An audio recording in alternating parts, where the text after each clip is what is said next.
right. Good afternoon, everyone. And that is the first of my three classes that I have successfully identified what time of day it is. So it's one of those days. 2 o'clock class, I told them all to have good morning. So a couple of looks. But before we get into actual content today, I wanted to take just a minute and go over the written assignment. I hinted at the fact that it's posted on our Moodle page, so you may have already gone through and read the description, but I always find that it's better to go through it verbally, just to give you the impression of what is going on in the experiment or in the assignment. I do find, especially with this assignment or the variants I do of this assignment, that people tend to overthink it and try and do a lot more than you need to. So going over it in person, you get to see just how much emphasis I put on each portion. But the point of this assignment is to get you to start thinking critically about a popular media article and how the media presents scientific research. So your goal here is to find a popular media article, so a newspaper article, a magazine article, a BuzzFeed article, whatever you can find, something that's been put out into the world, and usually is going to have a title, something like um, study shows that, or scientists prove that. Those kinds of headlines are usually a really good indicator you're on the right track. And so you're going to start by finding this popular article, and in that article, they should talk about someone who has done research. So they might talk about a specific researcher's name. They might fortunately link you to a particular paper that they're talking about. Those would be great indicators there. And I found that some people struggle to find something that like directly applies to a class. So this is an open-ended, if you find something science-based, you're good to go. So I had one student who actually used one of their own articles that had been reported on in the university paper. So they talked about how the university paper butchered their own findings, which I thought was really entertaining to read. So that's kind of what we're looking at here is a critical evaluation of the difference between what we actually found in the research versus what they're telling the public that they have found. So sometimes you find that media articles do a fantastic job and they've simplified the concepts and presented it in a way that's accessible to the public.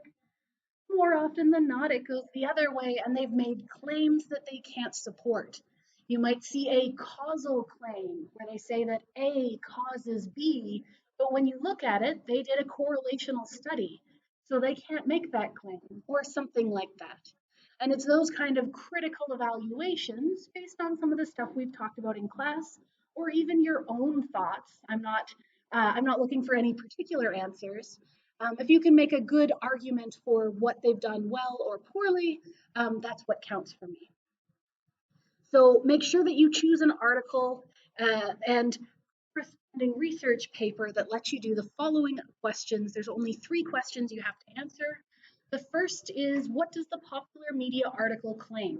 What are they saying that the research has found? So give me an overview of what subject we're looking at. What are they saying is going on? Our second question is, sort of tell me how confident you are in those claims. Do some critical thinking. Do you think that they're making a claim that they can back up, or are there some red flags there, like maybe the word prove or cause in things that you know they can't prove nor cause? And so that one is a little bit more open-ended, so show some critical thinking. If you want to tie it back to course topics, fine. If not, also fine. The last question is from the abstract of the original scientific article with a note that you only have to read the abstract. I don't want you to try and sort of slog through a full scientific article. Most of them are very dense and very jargon heavy, especially if we're not looking at things on topics that we've mentioned in the course. You should be able to get everything you need just from the abstract. So from that abstract, what did they actually find? What was the research actually showing? And how does that compare to what the media article said? So again, critical evaluation, does it line up? What was missing? Did they do a good job or not? And so you'll notice that each of these is giving a weight or given a weight. 1 point, 3 points, 2 points. And the way that I do this, and it's the same as with my tests. If I tell you that something is worth 1 point, I'm looking for you to make sort of one statement in general. So so the first one is saying make 1 point, make a statement, make a single point, write a single sentence to get something across. So each mark is worth a statement. And if you're doing the math here, then you can complete all of those written responses in as few as 6 sentences, less if you have compound sentences. So this isn't intended to be a massive assignment. I even specify that I don't have sort of word limits or what we're aiming for. You should aim about a page, less than a page is better. So try and be concise, and I'm focusing on what you're telling me and how you're telling it to me. So if you feel like you need more sentences to get a point across, that's fine. Just try not to overdo it because I do have to read them all. And so the last part here isn't so much a question, it is numbered number 4, but it's basically to get you to give me an APA citation for both that popular media article and the scientific research paper. So if you haven't done APA before, I can tell you how I typically go about it. The first thing I do is I type APA citation into Google, and there are 2 things that come up. The first one is the APA Style Guide. That's the American Psychological Association's official website. I hate it. It is garbage. So I ignore that. I go to the second option and I go to the OWL Purdue site. It is the exact same information, but it's laid out in a way that makes sense for my brain. So I use that one. And it has different headings that will tell you, okay, well, are you doing a journal article? So a scientific research paper is usually going to be a journal article or an article in a periodical. So you would click on that and it shows you examples. So what would a journal article citation look like if you have one author, two, 600? How do you put it together? And they'll give you the general format and they'll give you examples showing, so where do the author's names go? Where does the title go? Is anything italicized? All of those weird things with formatting, and it walks you through that. And then you can look at the popular media article. Is it a blog? Is it a newspaper, a magazine article? There are little drop downs for each of those, and you'd go to the equivalent section for each. I'm going to be looking for a video that does a good walkthrough of that because again, some people like to see it in action. And as I said, I look this up every single time I have to write a paper. It's because, well, it's a lot of stuff to remember. It's very nitpicky, but also they just switched over to the 7th edition. I technically learned in the 5th edition. I have mostly used the 6th edition. They change it up every couple of years, so I have to check it every single time. So that is a good place to start. Um, okay, so yeah, if I can find a video, I will post a video. If I can't find a video, I will make one myself, and I'll make sure that I say all of the important things. Um, I also want to draw attention to deductions. So try and submit early. I get you to save it as a PDF and you can submit it right on Moodle. So the written assignment submission portal is present. For one of my classes, I entered the date wrong and it was showing up. I had one that was the wrong month and one that was the wrong year, both of which were problematic, but ours are perfect because I triple checked after that mistake. But that'll show up there. It's due on Monday, November 15th. Aim for midnight. Earlier is better. And for people who have to miss a deadline, if you have a legitimate excuse, especially if you can tell me in advance, I'm very flexible with deadlines. I also tell people that with these submission things, something always goes wrong right at the wire. And so I submit early, but I also have a 3 to 5 minute policy where I ignore late by a few minutes just because stuff happens. So it's better to get used to submitting early for those classes where they really care, but I am not one of those. And then my deductions here are if you're sort of a day late, it's 10% off. So if you're sort of an hour late, that would be that first day period. If you're 26 hours late, so into the second day period, it's 20% off. And then we stop counting at 5 days and call it nothing. But like I said, if you can let me know in advance, If something is going on, we can find an alternative arrangement. Okay, so that was tons of information about that. Any questions off the top of your heads? No? You might think of some as you're working through this, but this is sort of me going through all of that. If you think of anything else, let me know, but we should be good to go from there. All right, and so now we can move on to our last part of the visual system. I'm looking at it now that it's labeled part 6. I think I have been calling it part 5 in every single one of my classes. That's all right. I will correct that later on.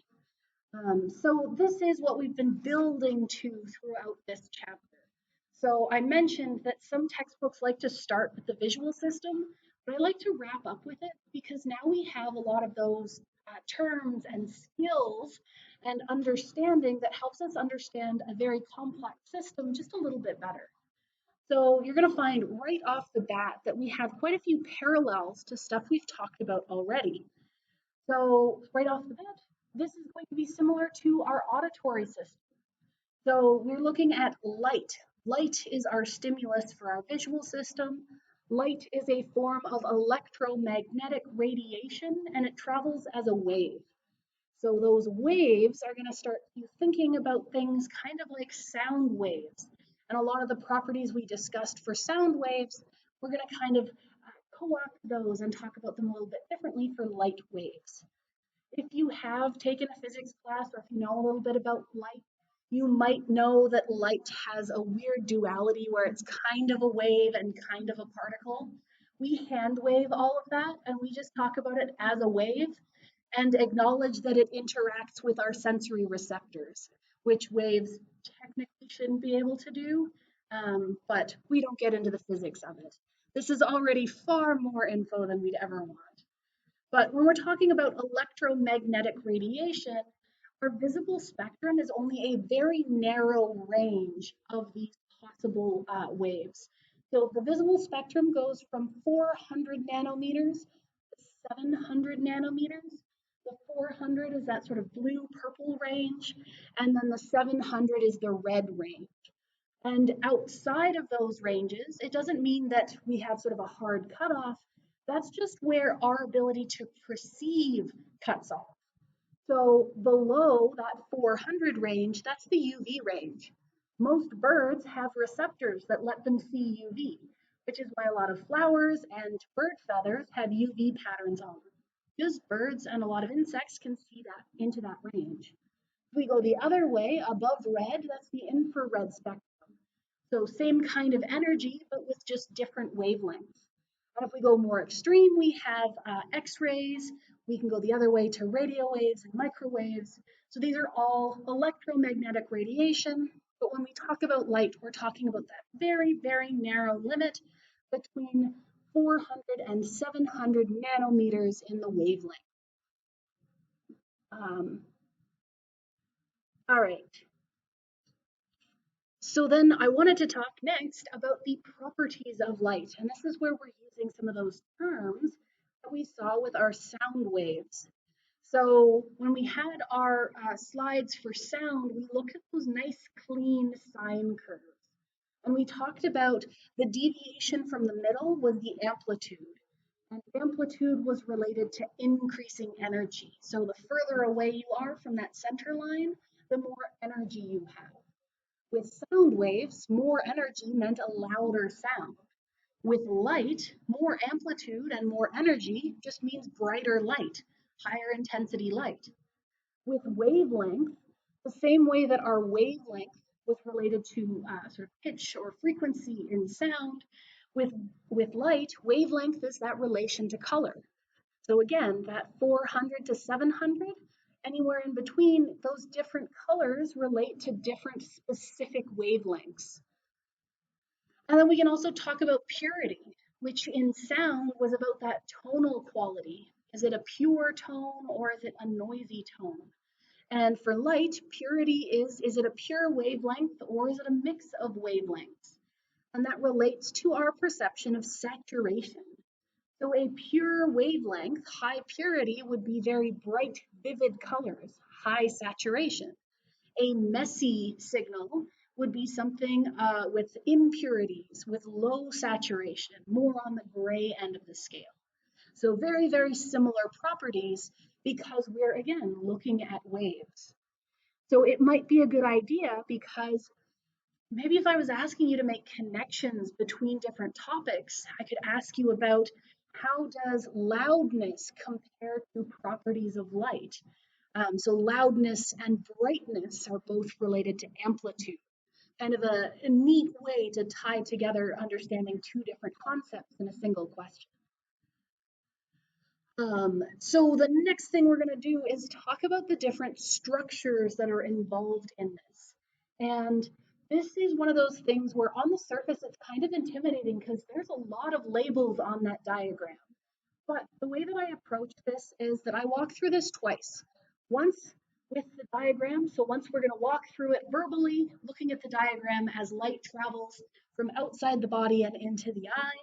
And then we're going to do it again, but with the written words on the slide, going over those processes a second time and introducing some more terminology as we go. And I find sort of those two different methodologies, the visual and then the verbal and having it written out versus just a picture, I find this works a little bit better. So if it doesn't sink in on the first try as we walk through it here, don't worry yet. We're going to do it one more time this class. But as promised, we're going to start outside of the eye. Light is moving from sort of the left side back to the right side for you guys. And the first thing we pass through is the cornea. And the cornea is the outer coating on our eye. So it's transparent, it lets light pass through. Once light has passed through the cornea, it's passing through that sort of fluid-filled area called the anterior chamber. That's where our aqueous humor is. So that's just helping the cornea hold its shape. And the next thing that happens is we actually pass through a gap. So there's a hole there, and it's not labeled, but that's our pupil. Our pupil isn't sort of a dark substance, it's looking dark because it's a hole that leads into the rest of our eye. And there's less light inside our eyes than outside our eyes, so it looks dark. And the size of our pupil can be adjusted using the iris. The iris is a ring of muscle that will expand and contract to allow more or less light into our eyes. So if we're in a very, very bright room, it could overwhelm our sensory receptors. So we would have a smaller pupil, the iris would adjust to allow less light in because we don't want to be overwhelmed.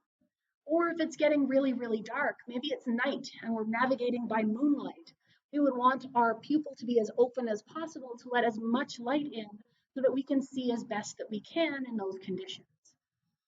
So once we've passed through that nothingness that is the pupil, we come to our lens.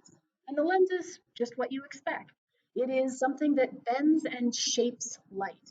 But unlike the lens of, say, your glasses, this isn't something that's hard and immovable. Our lens is surprisingly stretchy, and you can stretch it out so it becomes long and thin, or squish it down so it becomes short and fat. And those changes in sort of shape will adjust how the light bends coming into the eye. And those sort of stretching and squishing is done by our suspensory ligaments that hold the lens in place and does some of those adjustments. The next thing, once we've passed through our lens, is enter into that vitreous chamber. And that's where our vitreous humor is. That's, again, big, squishy, liquidy substance, sort of the jelly that makes our eyes hold their shape. But what we care about is passing to the back of that chamber and coming to the retina. And the retina is that area around the back of our eye. That is our photosensitive layer. The retina is the part that holds all of our sensory receptors that allows us to see. So you can kind of think of our retina like a projector screen. So that's where the light is projecting onto, and it has sensors there to pick up the light that's come in to send those signals to our brain. Another important spot is the fovea. That's part of our retina, but it's specifically the focal point. So that is when your eyes are focusing on something. If you're looking at a particular point, your fovea is what's focusing in on that. So the fovea is where we have the most detail. Um, and then the next important point, the last one I want to talk about here, is the optic nerve at the bottom there. And the optic nerve is where all of the neurons that are carrying information from our sensory receptors, they're going to come together into the optic nerve and leave to bring that information to the brain. So that is the point where everything is exiting the eye. And interestingly, because it's sort of a gap where things are exiting, it's a hole, there are no sensory receptors there. So we have a blind spot where our nerve leaves the eye. And if you're looking at where it is, right at the back of our eye, and when we look at sort of a diagram, it's only a little bit off center from where our focal point is. So we have a blind spot that's kind of right in the middle of our vision. And this is one of those things where if you have time after class, I highly recommend doing this if you haven't before. But there are little optical tricks. There's a diagram, and it's basically a grid, sort of like a checkerboard, and there'll be like a green dot and then an X.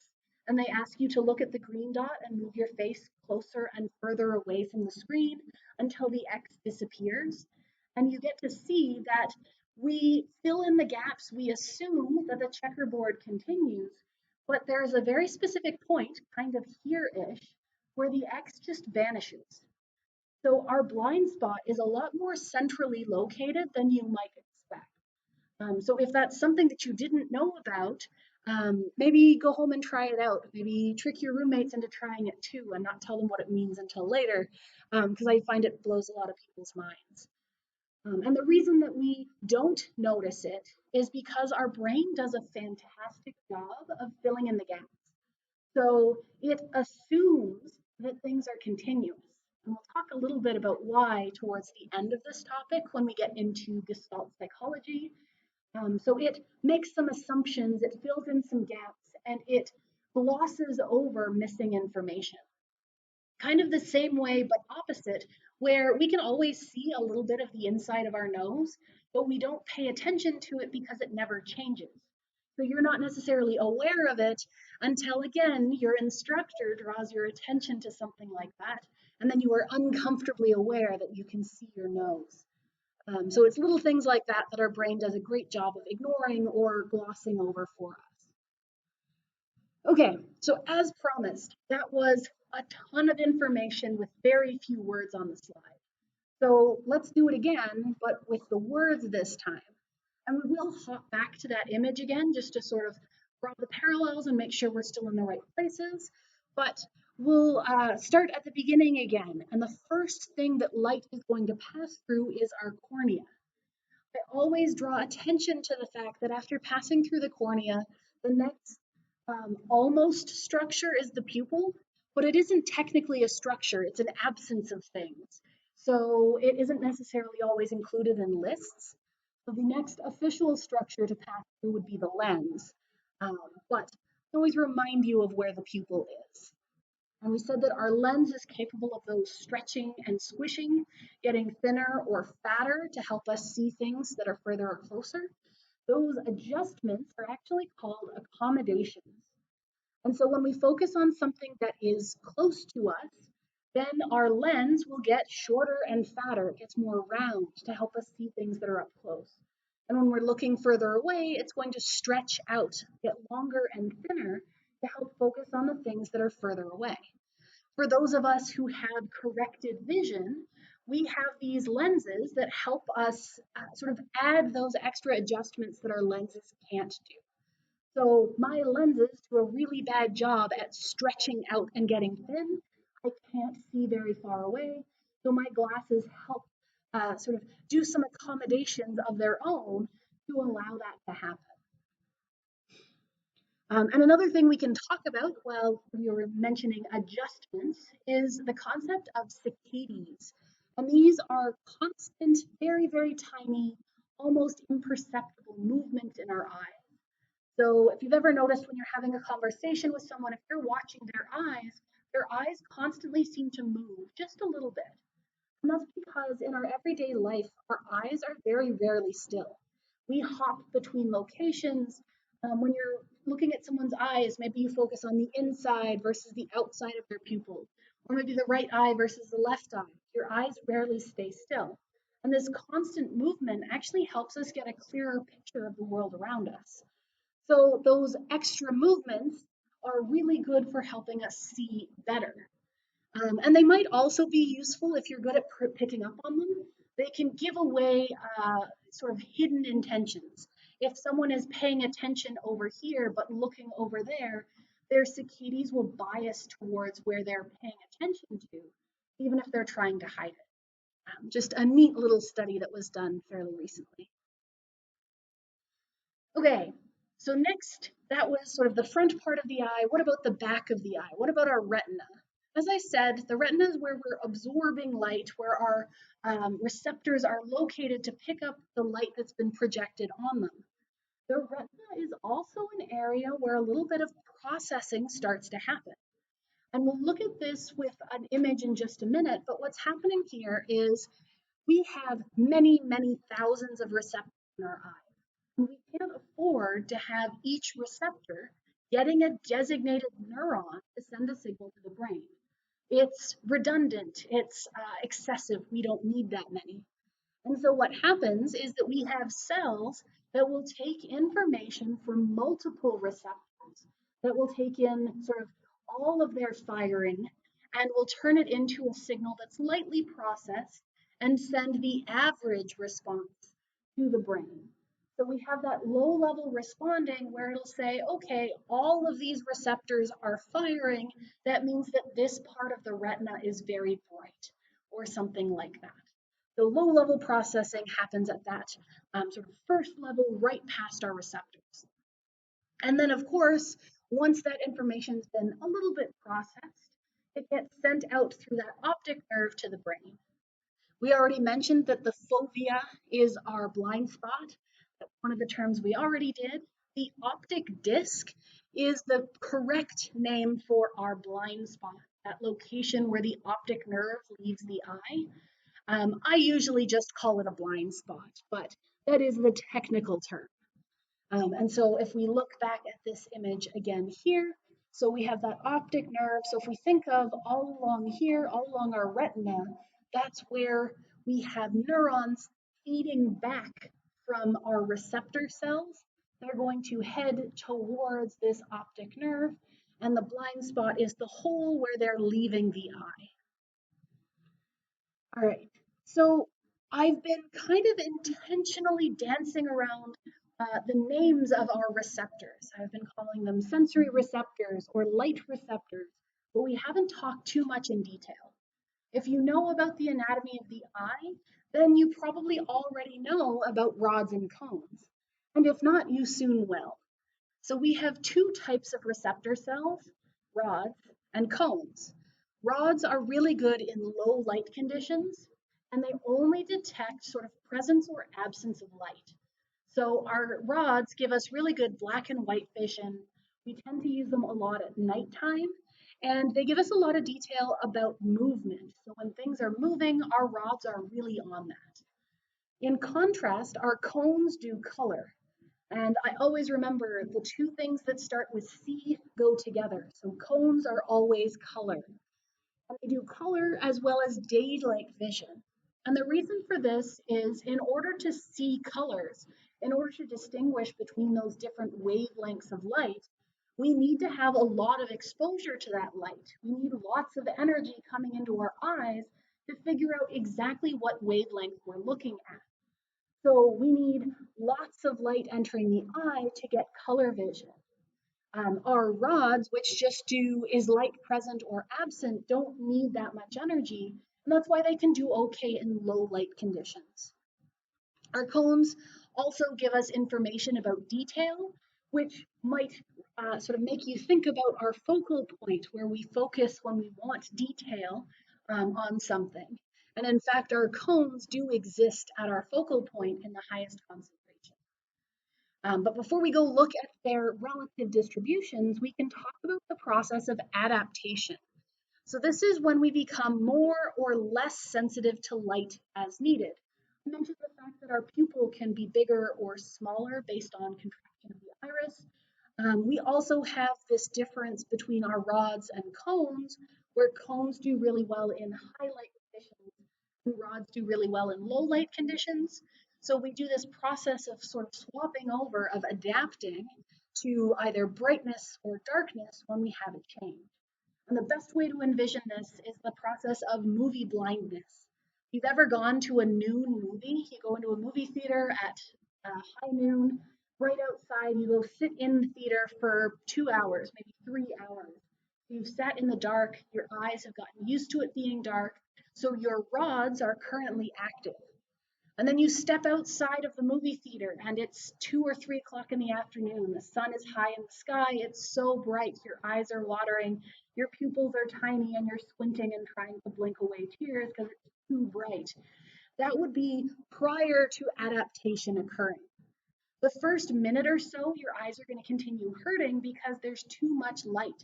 Your rods would prefer to be active in low light conditions, like inside the theater, but you're outside now. And we don't have a quick switch between rods and cones. We can't just immediately turn them on and off. So we have to slowly hand off control. So the rods will turn off and the cones will turn on. And it's a process that takes quite a bit of time. So in about 90 seconds, we can get to functioning levels. So your eyes won't hurt anymore, but it can actually take up to 15 minutes to completely switch over.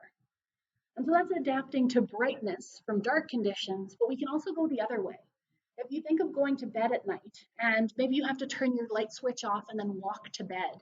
And when you flip the light off, it gets dark.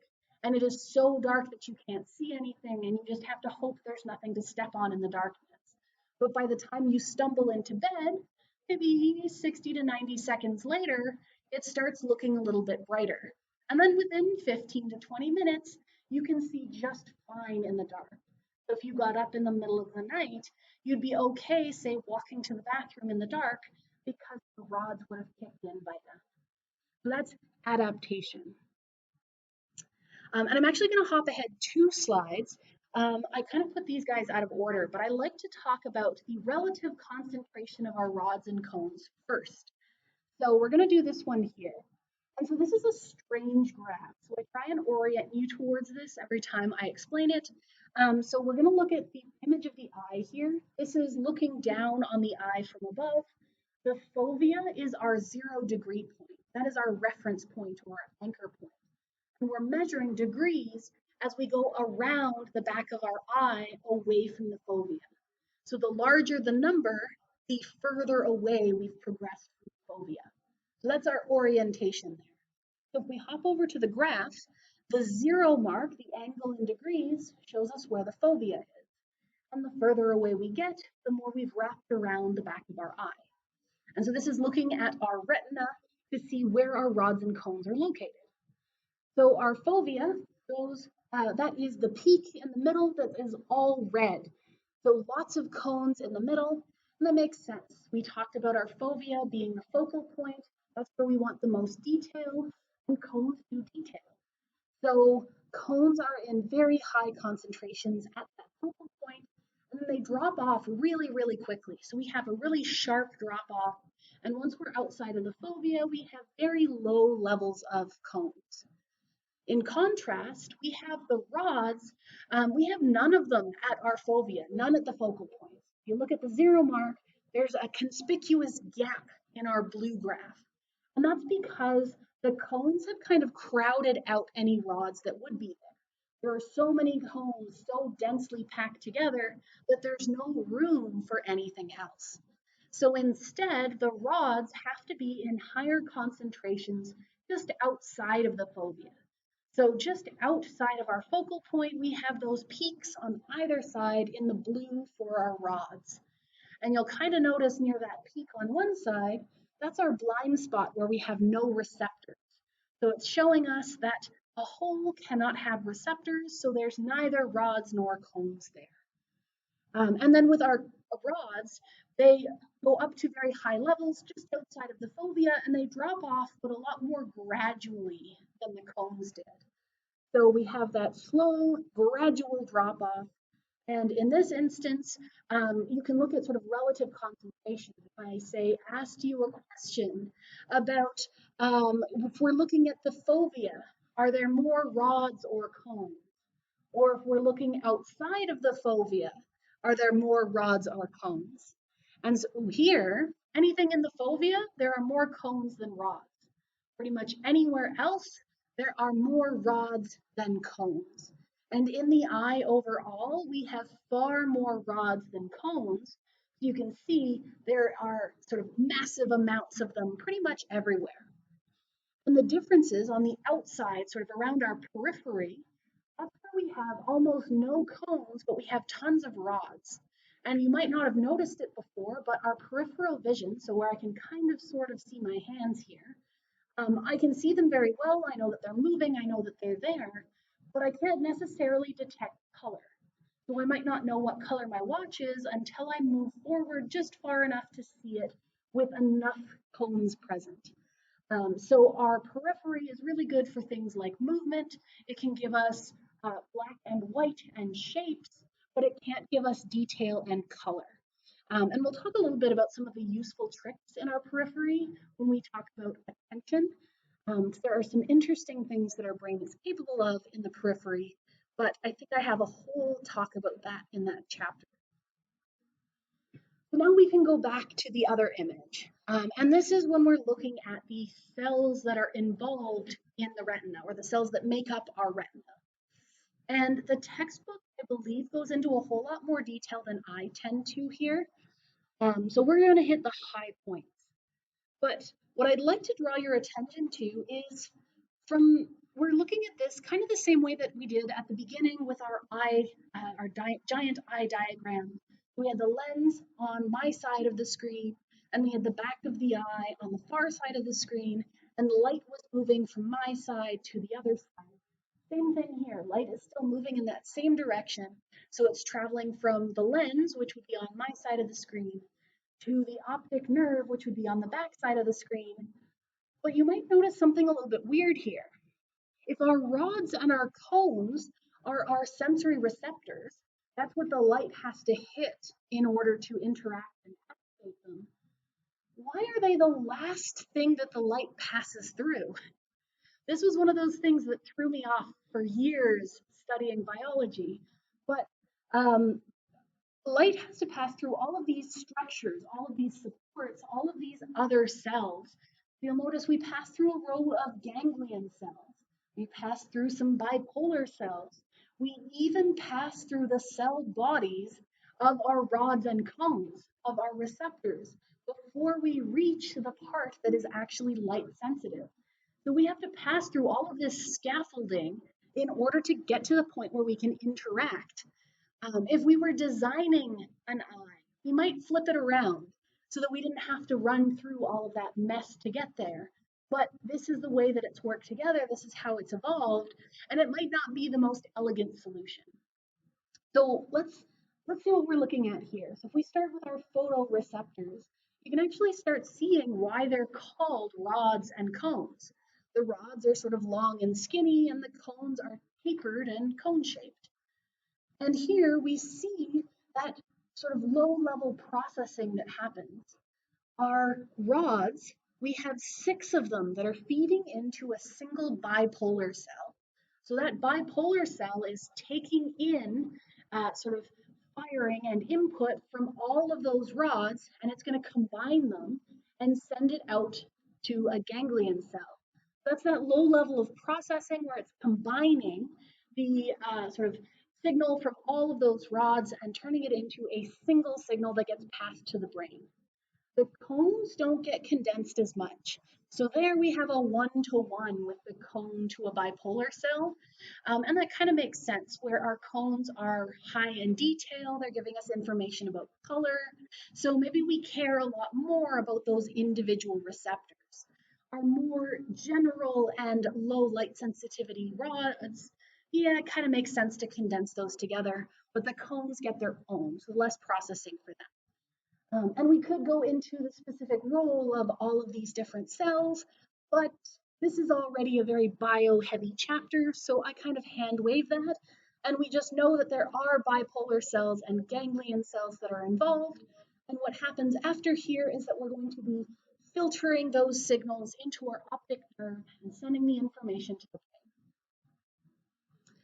And more of my sort of loosey-goosey, very quick talking of the sort of setups here. We're going to review a little bit of the visual pathway, but again, not go into a ton of detail here. So most of this is going to be very familiar from when we talked about the orientation of things in our brain. So when we were looking at our split brain patients, we saw a diagram almost exactly like this. And we had talked about the fact that things from our right visual field are processed in the left side of our brain, and the left visual field go to the right side of our brain. So we have that here again. So the blue is on the left side, and that blue, whether it's seen by the right eye or the left eye, because it's in the left visual field, it's going to go to the right side of the brain. And in the opposite way, all that red stuff is on the right side of the eyes. It's going to go to the left side of the brain.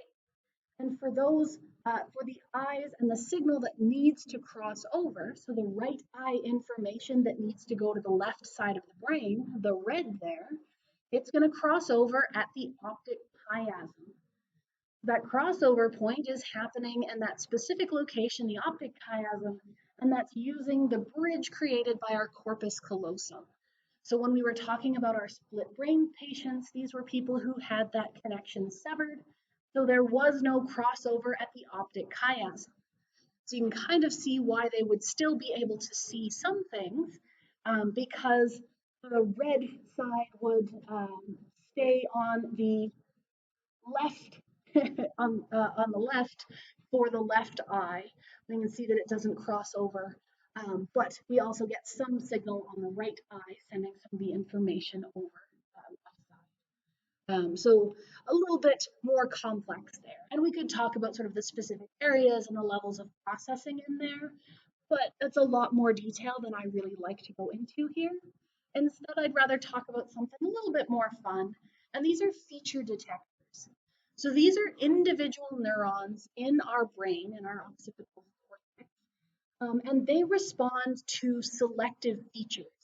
So we might have a particular neuron, neuron A, and it fires anytime we see a vertical line.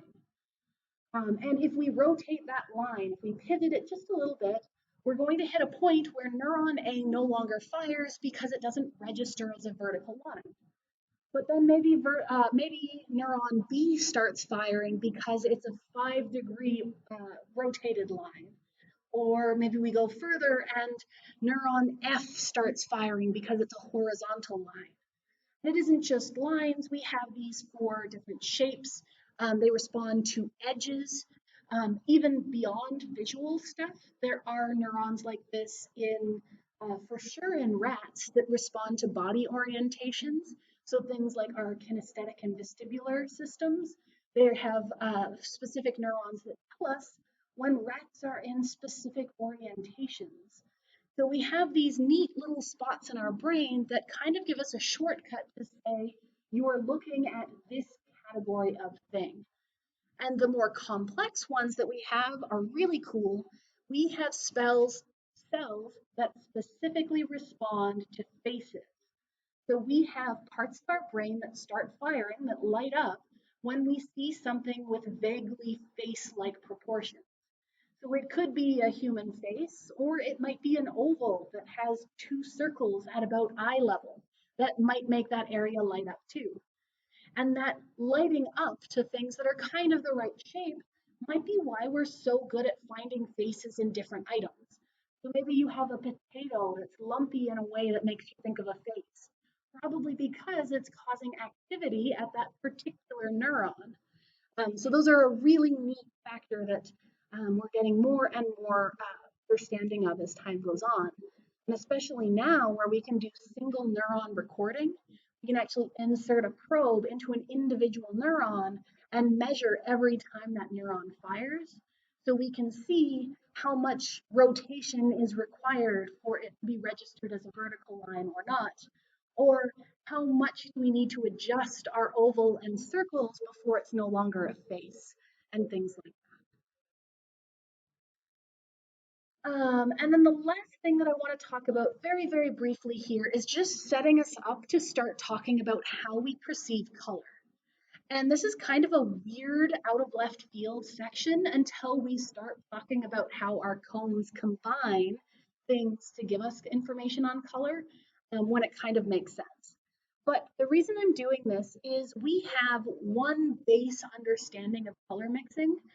And this is usually coming from kindergarten where you would sit down and you would mix paints. Maybe you learn the color wheel and you know that red and yellow make orange and blue and red make purple.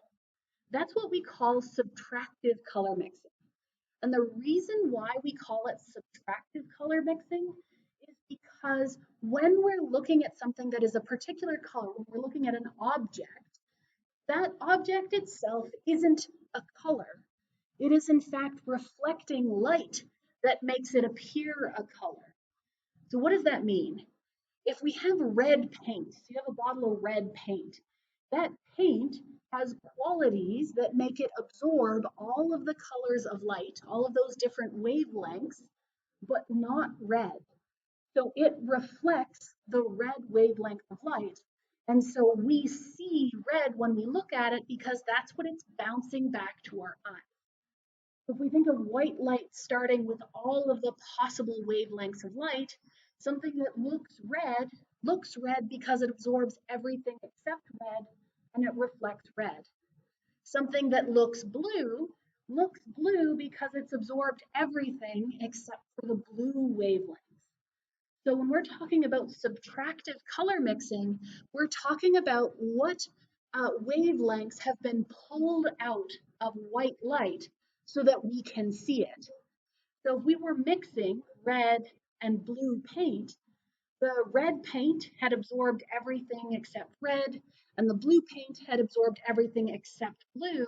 But when we mix them together, they're going to sort of share some properties. So they're going to reflect a little bit of red and a little bit of blue, but now they're also going to pull out some of the other colors as well.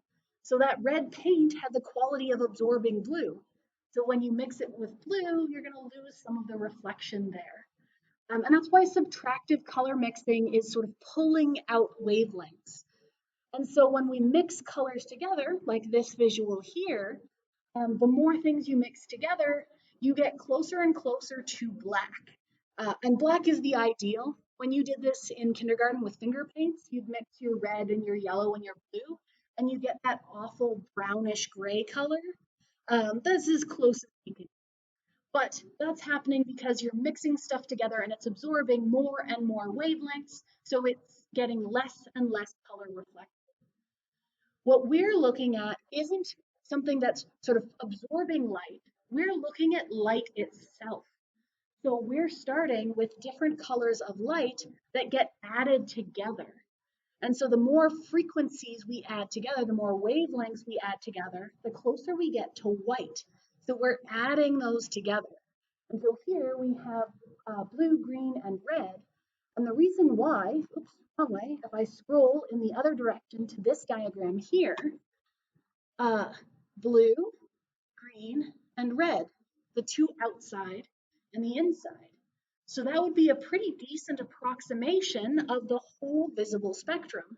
Really low frequency, really high frequency, and somewhere in the middle.